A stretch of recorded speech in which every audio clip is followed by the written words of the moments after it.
এই যে দেখেন আমাদের জামাই জালমুড়ি খাওয়াবে মোহাম্মদ ফারুক হোসেন, বাংলাদেশ কৃষি গবেষণা, এবং ছোলা বুট আছে।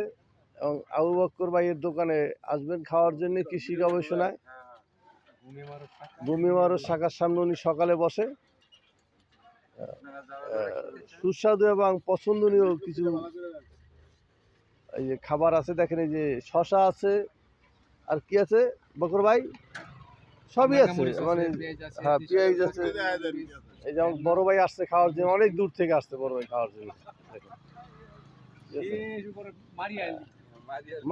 মারিয়ালির থেকে, গাজীপুর মারিয়ালির থেকে চলে আসছে বকর ভাইয়ের। হ্যাঁ বলছি, বাংলাদেশ কৃষি গবেষণা ভূমিমারক শাখার সামনে সকালে বসে বড় ভাই। অনেক পরিষ্কার পরিচ্ছন্ন দেখা যাইতেছে, স্পষ্ট দেখা যাইতেছে। আর মুরব্বী দাড়িওয়ালা